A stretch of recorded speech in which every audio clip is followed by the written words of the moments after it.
Hey, it's been a while. I'm Melissa. Thank you for watching. I've been wanting to make this video of honestly doing a homeschool update. We are mid-year. This is currently the day after Christmas. And so we're taking a break and about to jump into things in a couple of weeks. And I just wanted to, I don't know, touch base, and I've missed doing these videos. Maybe it's like talk therapy for me of just talking about what we're doing, what's working, what are our plans moving forward. And I haven't made a lot of videos, honestly, because life happens and there are never ideal situations um, to create content because we have 3 kids, 7 and under. We homeschool, we work from home. There's a lot of noise all the time.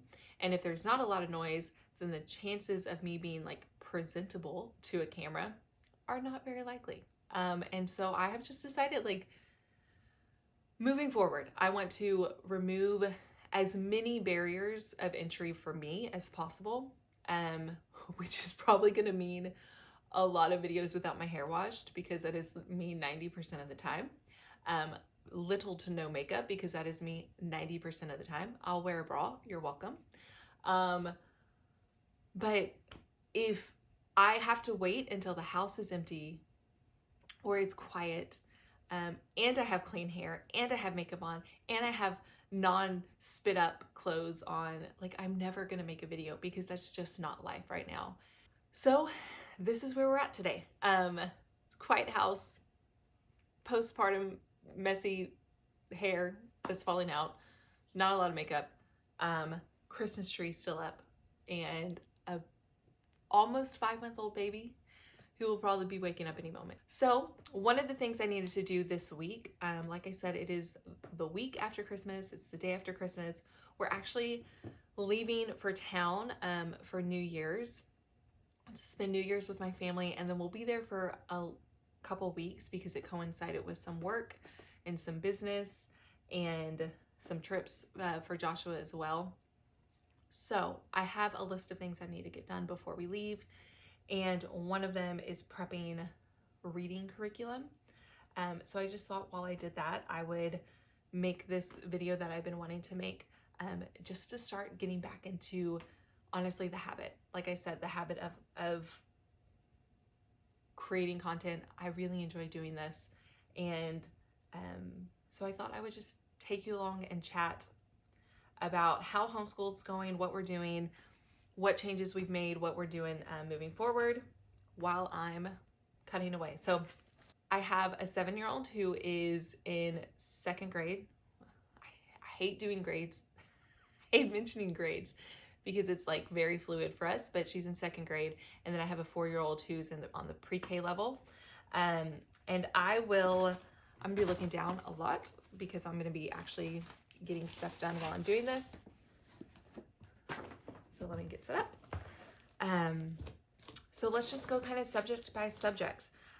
Starting with, honestly, the easiest for us to talk about is math.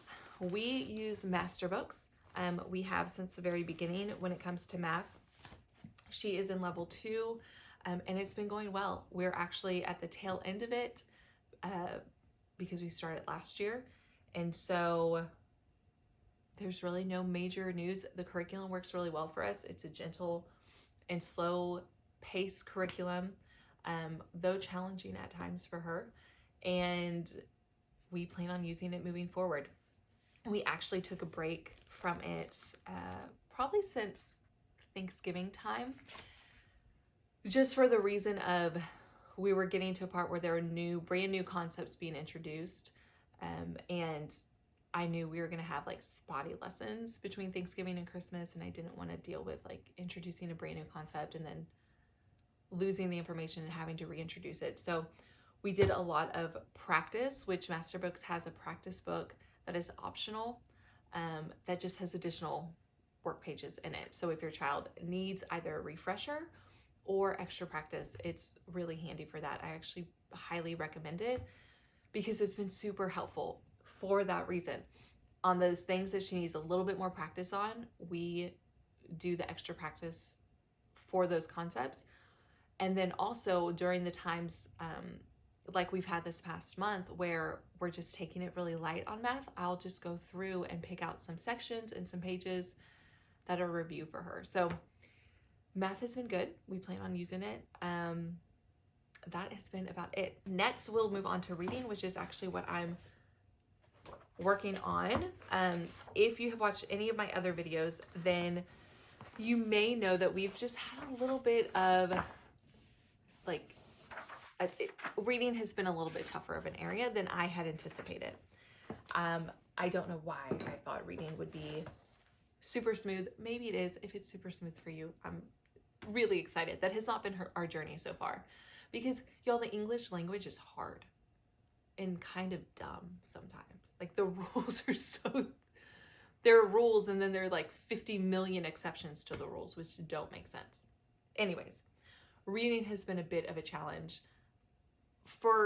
We just had a lot of cards stacked against us when it came to introducing reading. And then this summer, I actually had a light bulb moment and realized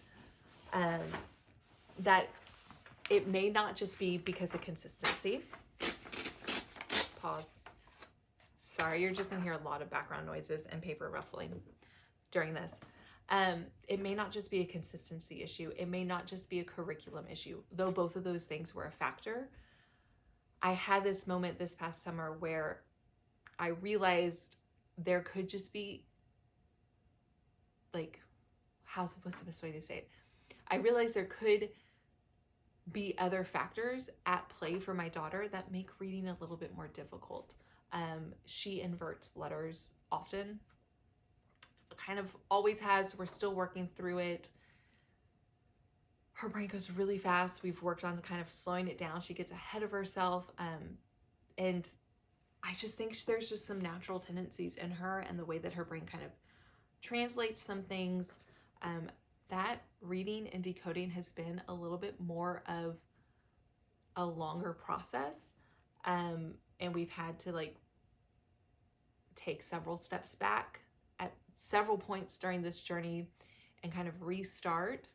And I'm actually finding that that's a lot more common than I hear about. I won't say people than I have heard about. I'm not going to, because I don't think this is a thing for her, but she has shown like dyslexic tendencies. That's a phrase that I heard and it just kind of clicked of like, oh, it was the first time I thought, oh, maybe there's something else going on with her for why it's just a little bit not as natural, not as like quick of a process to learn. And I'm finding like the more that I've dove into it, that's super common. Like it's just a part of the learning process for kids. And I actually think probably this is my not 100% not researched opinion. I think probably because of the introduction of screens and TVs and phones and all of that stuff at a very young age, I wonder if those tendencies are becoming more and more common. So all of that being said, I realized this summer that we probably really needed to switch some things up when it came to reading, because a love of reading is something that's really important to me. I'm sorry if this is an obnoxious sound. A love of reading is really important to me, and I am okay with like taking the long game and keeping that as the vision for my kids, even when the process isn't as linear as we thought it would be. All that being said, we were doing master books for reading. We stopped and went with it. We would stop and start. That's what I was trying to say. We would stop and start with it. But then once this summer, I did some more deep diving and I found All About Reading. And it is a tried and true reading curriculum. If you're not familiar with it, it's actually really highly recommended for all students, but especially for students who reading might not be coming as natural as you thought, or who might have some learning issues, right? Whether it's dyslexia or ADHD or autism. It's a really solid and gentle reading program. So that is what we went with. I actually found the curriculum on eBay, new, but at a little bit of a discounted price, and it's been going really well. I'm not gonna lie, this has been more of a process for me than it has been for her, because I had a lot of concern that I was doing the wrong thing. I questioned a lot of like, I questioned a lot if I was doing the best thing for her, because I don't think I anticipated, you know, the non-linear journey that we've had. And so since we have switched it up, we started with All About Reading Level 1. So again, we like took steps back and kind of relayed the foundation. And that was where that was more of a process for me of feeling like she's behind. And in homeschool, you always hear like, they're not behind. Who are you measuring? Behind what? But I mean, that was like, I mean, that's still something I have to kind of work through myself, because she still has peers and friends. And I mean, your child is still socializing with people of their own age. And so there is still that tendency to want to compare. And especially with something as formative as reading, I just had to really work through of realizing, you know what, she may not be exactly at the same level with other kids at her age right now, but taking the time and relaying the foundation is going to be the best thing for her in the long run. And also, who cares? Like, who cares? Who cares if the journey at certain points isn't linear, isn't super smooth, if it isn't coming natural, and you have to pivot, or you have to start a new curriculum, or you have to relearn it a different way. Who cares? The end goal is what's super important. So anyways, we've moved to All About Reading. It's been a really good shift for us. She's doing great. We're about halfway through the curriculum. I anticipate she's getting kind of quicker and quicker with it as we've been going through. And so I think she'll probably be done in the next couple months. And that's what I'm prepping right now. Doing all the activities. If you're not familiar with it, there's actually a way to organize the curriculum so that you can reuse it for your other children. And so that's what I'm doing. I'm cutting up the activities. We keep them in page protectors. And she doesn't actually write. There's not a lot of writing in this curriculum, but if there is, she doesn't write or draw on anything, so we can reuse it. And that's my plan, is to do All About Reading with Emery and with Levi. I think it's going to be a really good fit. And especially now that I'm learning the system, it just makes a lot of sense. It's been really good. And that has honestly been our biggest change. I need a stapler, but I don't have one right now. That has been our biggest change, is reading. And that has been my biggest focus. Even on the days that we are not doing, like it's just turned into not a lesson day, we do a reading lesson, or we go through her reader and I have her read some stuff. And that consistency and the change of curriculum has been really, really good for us. So that has been reading. Oh, and I will say this is strictly reading. It does not have any sort of language arts component. And so, my back hurts.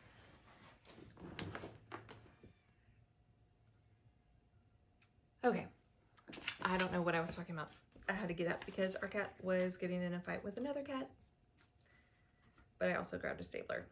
What was I talking about? Oh, right. So All About Reading does not have any language arts component. They have All About Spelling that they suggest to introduce in level 2 or level 3. So what I'm doing, we started last year with master books.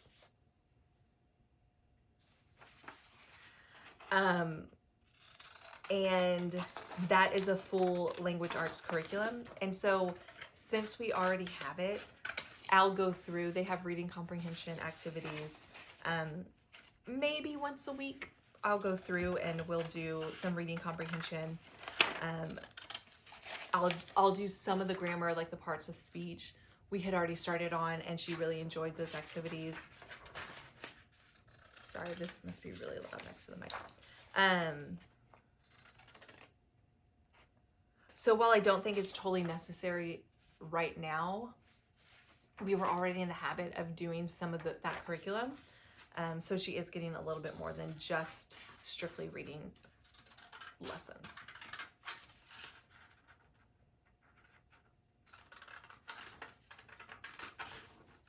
I wonder if this could be like a whole ASMR. I wonder if I like tag this video as ASMR because of these sounds. If I would get a lot of random views. So that's reading. For Bible, we are doing Master Boats, More Than Words. And it's been a great curriculum. We've really enjoyed it.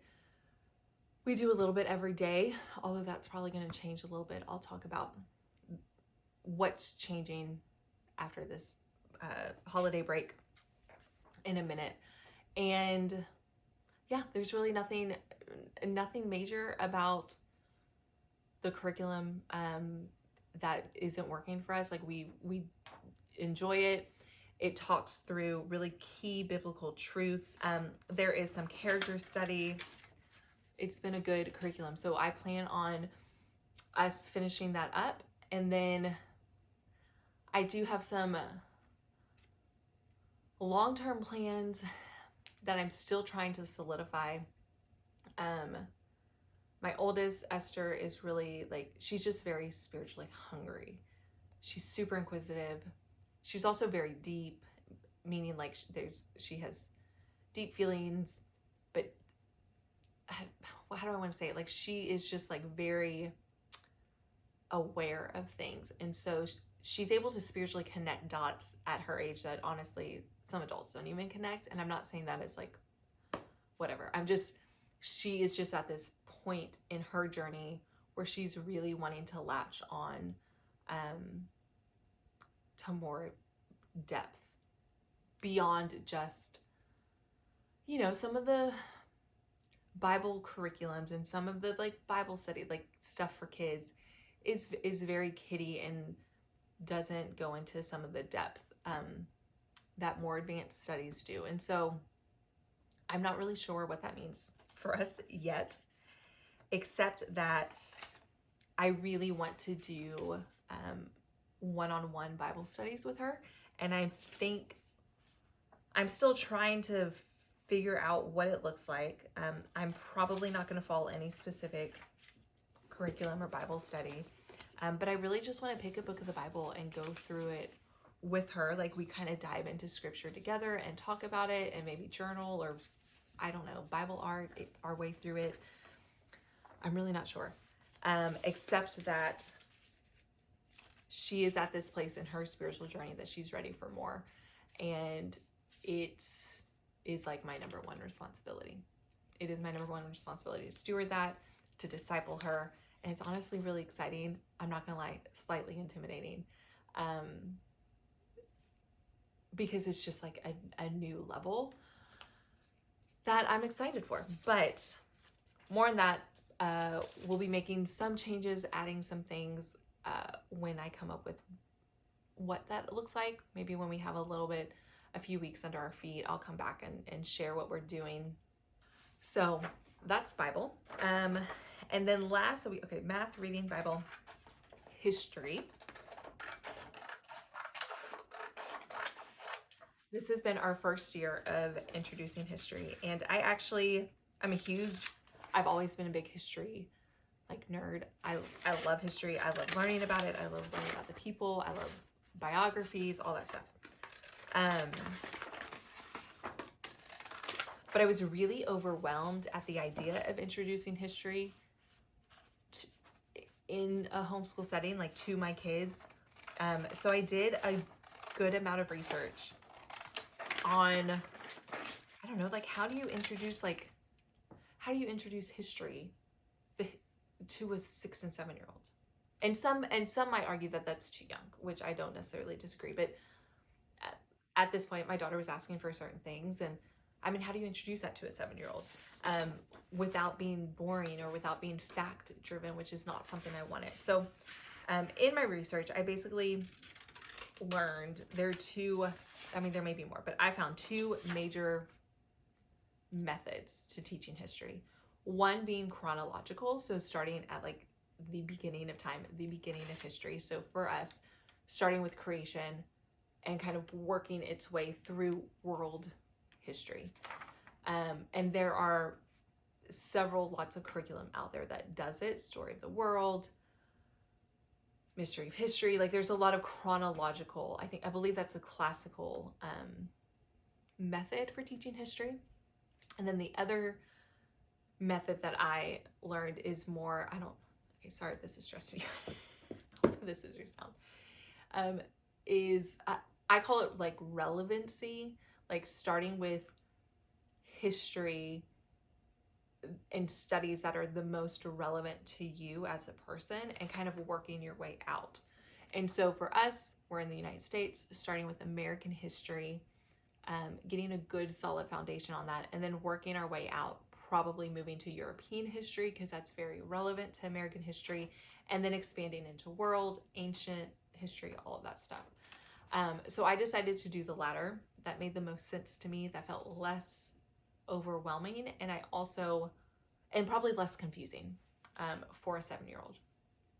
And for this first year, my plan and my thought process was I want to introduce major events, major concepts, major individuals in U.S. history to kind of build like a rough timeline so she understands like a higher level idea of how our country was founded and what has happened since. I wanted to do all of that through stories. I didn't want to get really fact driven. I love all of that stuff, but I knew that would be too much for her. I wanted to make it really engaging and memorable. And the best way I know how to do that is through stories. And so we have actually been doing Little School of Smiths. I found her on Instagram. She has a curriculum business, and she has unit studies using American Girl history stories. So if you're familiar, the American Girl dolls, there are books, and there's actually a series of American Girls, and they are characters placed in specific eras throughout history, like throughout U.S. history. And so these unit studies take the stories of the individual girl and kind of expound on the different things that are going on during that time. So we're in the middle of our second one. The first one we did was Kaya.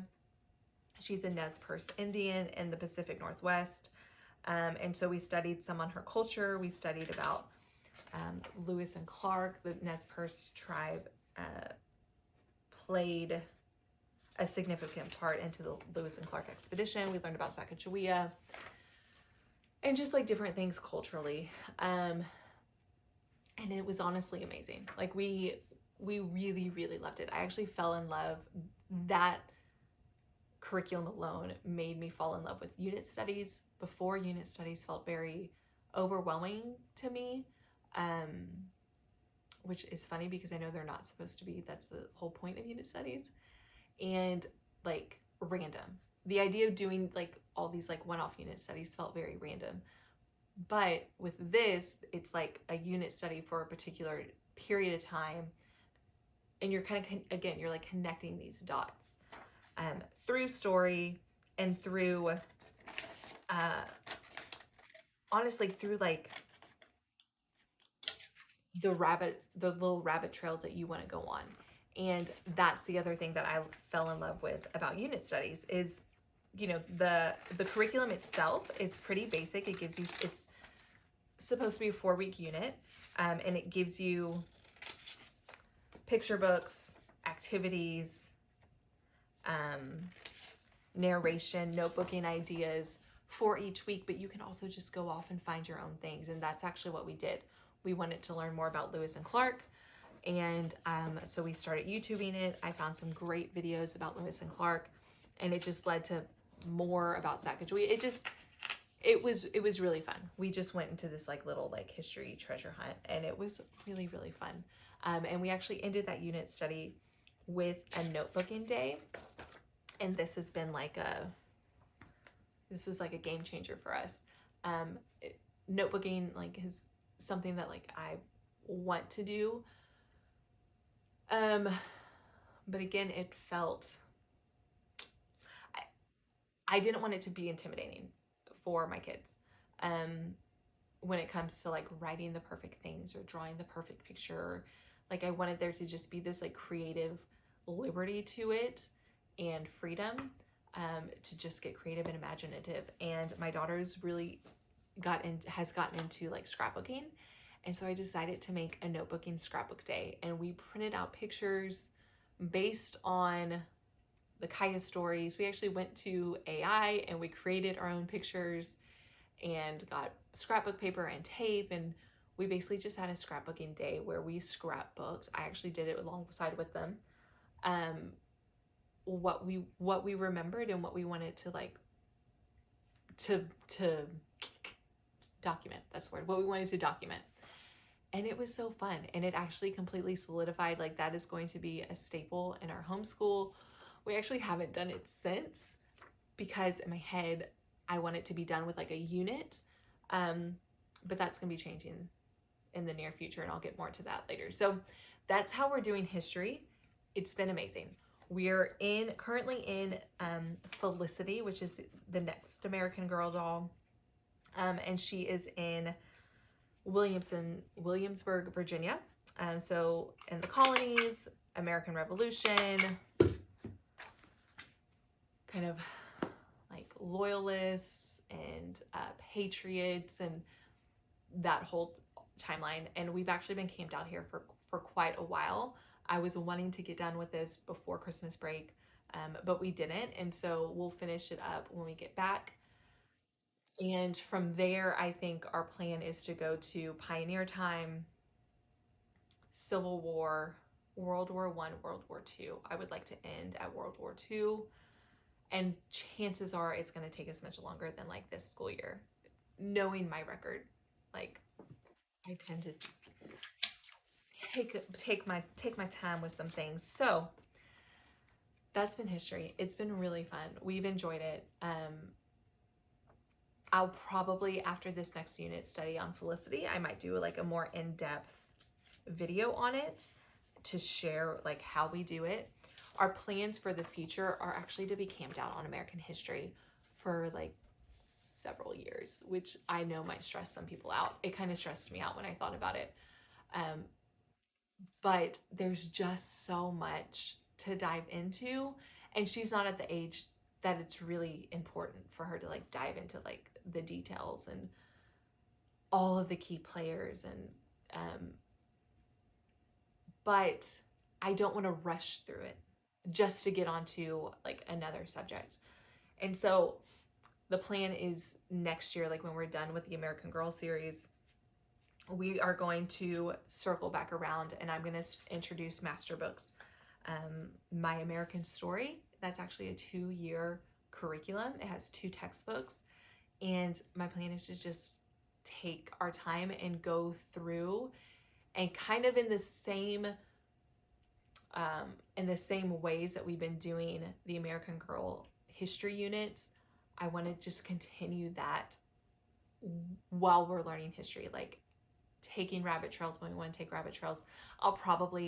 We might read through some more of the stories, the American Girl stories that we didn't get to, add more historical fiction. So that's our plan. It's been really good. She asks to do history all the time. And I have a plan on how to make sure that we kind of keep on track with it and can dive deeper. So I think that's it. What else have we been doing? We have a geography workbook that we've been working through. It's Evan Moore, just to learn like basic geography concepts that we've basically worked through. And then now my plan is to probably do like a mini units on different countries. So we're still getting like world geography. We're still learning about different parts of the world, but we're not learning about the history of it. We're not learning about all the intricate like background of their history and their government. So that's our plan for geography. Again, really light. We're not going super heavy, super deep. And we also introduced Spanish this year in a very light way. I want Spanish to be a core subject for us.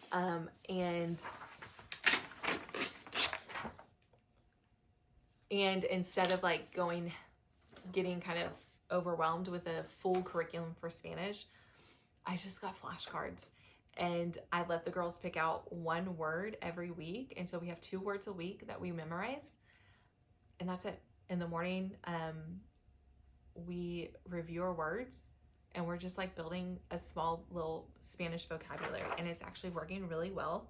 For my oldest, she remembers a good amount of the words, and it's been fun. So that's about it for my 7-year-old. For my 4-year-old, we have been using Christian Liberty Preschool, I believe is the name of the curriculum. And it's a pretty basic pre-K curriculum of introducing letters, letter sounds, and just different worksheets and work pages. We're on letter H right now. The past like month and a half, she hasn't been so interested in doing her actual lessons, and I have not been pushing her. She's 4, and she has a late August birthday, which now I understand. Like, I'm grateful we're not enrolling in schools, because that would be like a point of tension for me, because she would have just turned the right age to get into that grade, and so she'd be very young. So because of that, like I see that play out in our homeschool, where I have to remind myself, she just turned 4 a few months ago. I'm just having to remind myself, like, she's a different child, she's a different age, she's a very different learning style. I'm still trying to figure out her learning style. I'm still trying to figure out her, and just her personality. So we're taking it slow. She does her curriculum when she wants to, and then she just tags along. My plan, when it is appropriate, which I think about around her 5th birthday, she'll honestly be a different child, and she'll be like at a different stage. My plan is to use All About Reading's pre-reading level, which goes through the alphabet, introduces letter sounds, and starts helping them like lay the foundation for reading. I've looked through, we don't have it, but I've looked through it online, and it makes a lot of sense. I actually wasn't going to do All About Reading with her, but after looking into it more, it just makes sense to kind of get her on that solid foundation, so we can move into level 1 prepared and already in like the mode of working with that curriculum. And then for math, I plan on using master books. I think their kindergarten math is going to be like just the right place for her. And yeah, so that's my plan with her. I think that's it. I think that's all we've been doing for this year so far. And I've talked about kind of what our plan is for each subject, kind of the major changes that I see once we get back into full lessons, which we're going to be on a break for a couple weeks. We will be bringing like reading, maybe math, probably just reading. We'll probably just do reading while we're gone. But when we get back, the biggest change that I have, and I still haven't gotten my head fully wrapped around it, is our daily schedule. Right now we do a little bit, we try to do a little bit of everything each day. And we try to do history like a couple times a week. And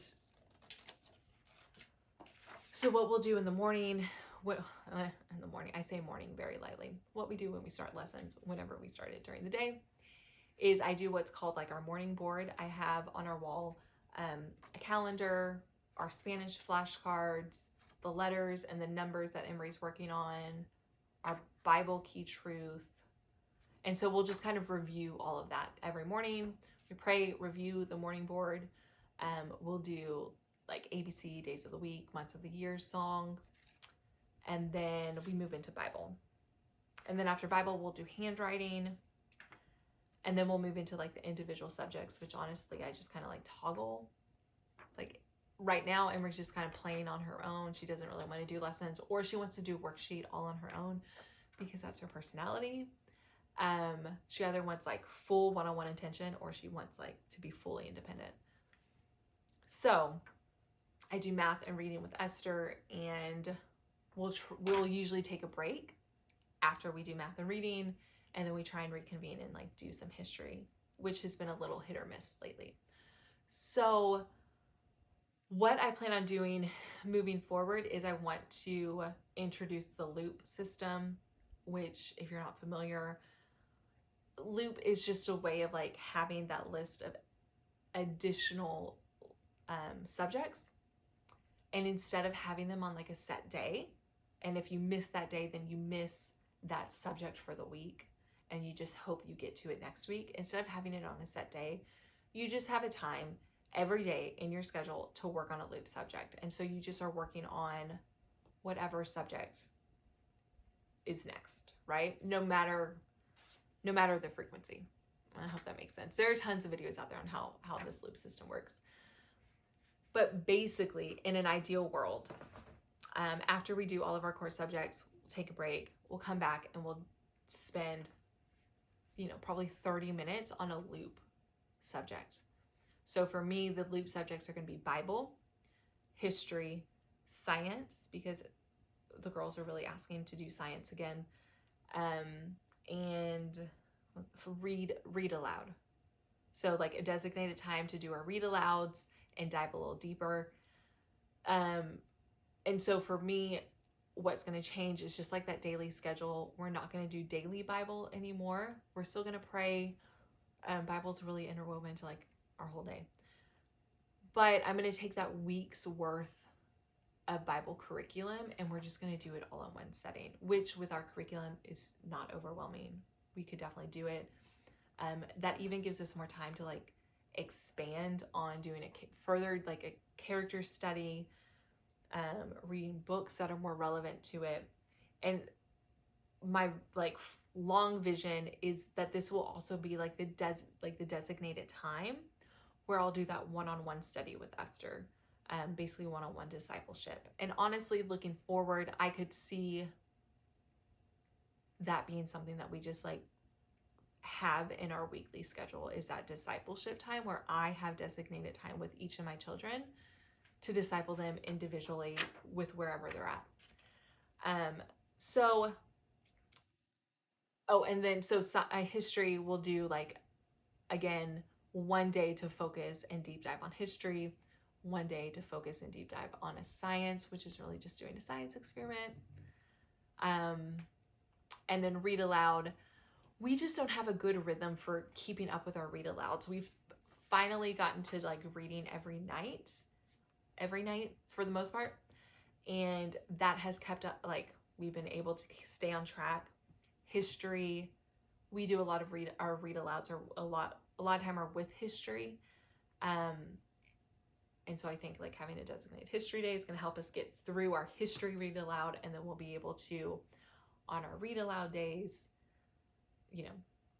get through whatever book we're working through, or doing like a character study, like on an individual character or whatever, talking to like adding like literary components is kind of my thought. So I don't even know if any of that made sense, but that's my plan moving forward into this next semester, or whatever we call it. We do year round, so next chunk of school. And then also every week, my plan with notebooking is probably like every Thursday or maybe Friday, we have a notebook scrapbook time. And maybe we pick something that we've learned that week, or maybe we do something that's more like self-reflection, like just more of a journaling page of, I don't know, of what we're grateful for, what was fun this week, and spend some time notebooking and scrapbooking. So yeah, that's what we're doing this year. That's where we're at right now and kind of our plans moving forward. I'd love to know how your homeschool year is going, what you're diving into after the holiday break, and I'll see you guys next time.